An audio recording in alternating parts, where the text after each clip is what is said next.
Jaa, suur tänu. Kõige kokkuvõtlikumalt öeldes tuleb lihtsalt märkida, et see projekt on järjekordseks näiteks sellest, kuidas demokraatia ideaali Eesti Vabariigis ei võeta tõsiselt. Seda ideaali deklareeritakse, alatasa sellest räägitakse hästi palju, kui väga demokraatlik riigikorraldus meil on ja kui oluliseks me demokraatiat peame.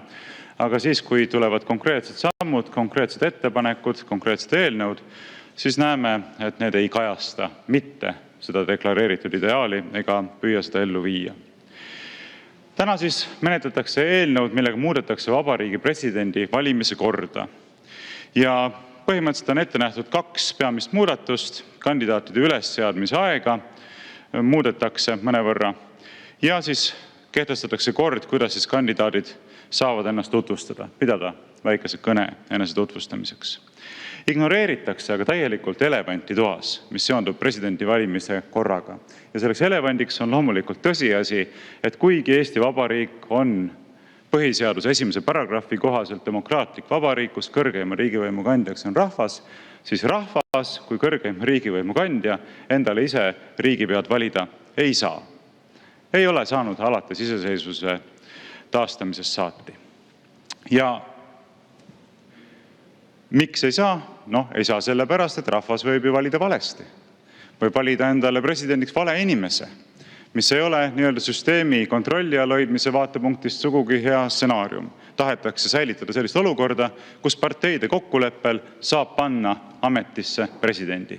Nii on see pikka aega olnud ja seda olukorda siis tahetakse säilitada. See ei ole demokraatlik.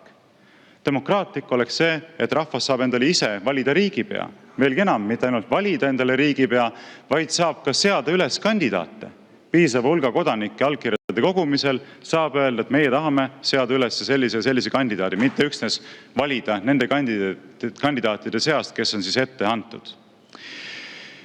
Ja sellisena see ausalt öeldes see projekt tundub sellise natukene nagu naljakana, et mitte öelda rahva mõnitamisena. Et näete, me täiustame, siin on eelnõu tutvustuseski öeldud, et eesmärk on teha presidendi valimiste protsess rohkem avalikkust kaasavaks. Kui te tahate päriselt teha seda avalikkust kaasavaks, siis andke kodanikele õigus valida endale ise riigipead. Nüüd, see ei ole ju ainuke probleem demokraatia printsiibi rakendamisega.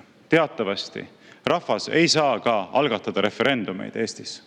Pole saanud alates iseseisvuse taastamisest, tegelikult alates juba 34. aasta riigipöördest. Ei saa algatada referendum. Ainuke, kes saab algatada referendumeid, on siis Riigikogu.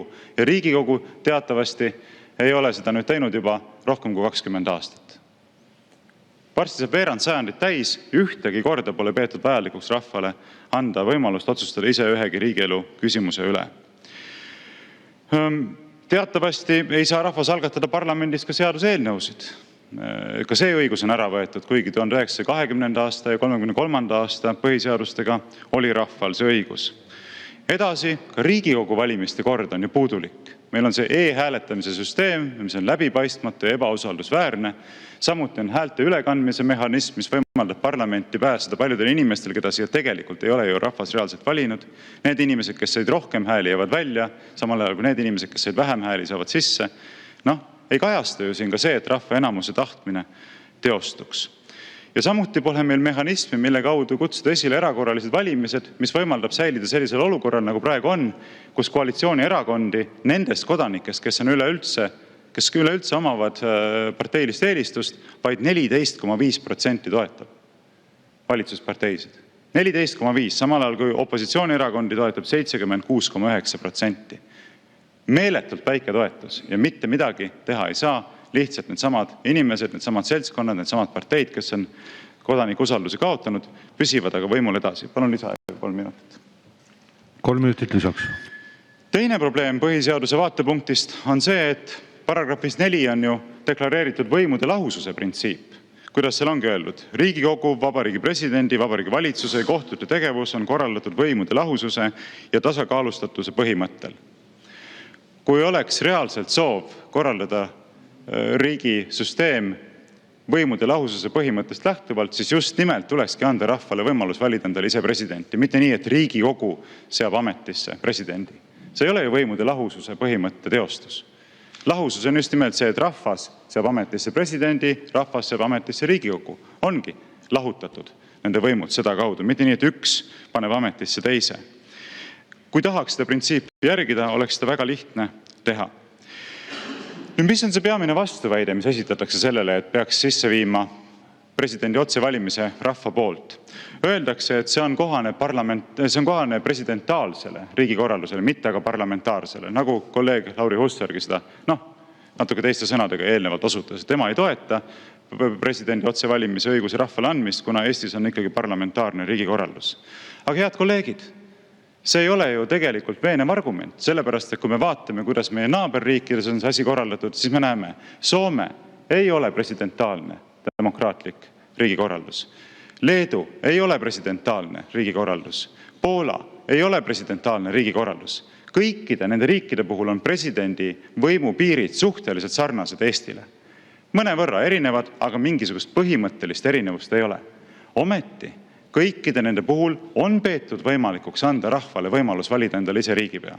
Soomlased saavad valida endale presidendi, leedukad saavad valida endale presidendi ja poolakad saavad valida endale presidendi. Kõikide nende puhul on presidendi peamised ülesanded, ma ei anna praegu ammendavat loetelu, aga seaduste väljakuulutamine või mitte väljakuulutamine ja parlamendile tagasi saatmine, riigikaitse kõrgemaks juhiks olemine, välispoliitika rolli täitmine, põhiseaduse muutmise algatamine ja erinevad ametisse määramised, kohtunikud ja diplomaadid ja suursaadikud ja nii edasi. Ei ole mingisugust põhimõttelist erinevust. Nii et ei saa apelleerida sellele, et Eesti on parlamentaarne riik ja sellepärast meil ei oleks kohane anda rahvale võimalust endale ise presidenti valida. Nii et lõppkokkuvõttes tuleks lõpetada ära see avalikkuse lollitamine, avalikkusele puru silma ajamine läbi selle, et me räägime, kui väga me demokraatiat siin kõik austame, olgugi, et me tegelikult oma tegudega seda välja ei näita. Reaalselt demokraatia põhimõtted järgides, seda oluliseks pidades, tuleks taastada rahvaalgatuse õigus, rahvale anda tagasi parlamendis seaduse eelnõude algatamise õigus, tuleks anda rahvale tagasi referendumite algatamise õigus, tuleks anda rahvale uuesti presidendi valimise õigus ja ka presidendi kandidaatide ülesseadmise õigus ja tuleks taastada selline Riigikogu valimiste kord, mida näeb ette põhiseadus. See tähendab siis seda, et hääletamine toimub ühetaoliselt ja ühel konkreetsel päeval. Kui tahame demokraatlikku riigikorraldust, siis ei ole raske leida vastust küsimusele, mida selleks päriselt teha tuleks. Aitäh!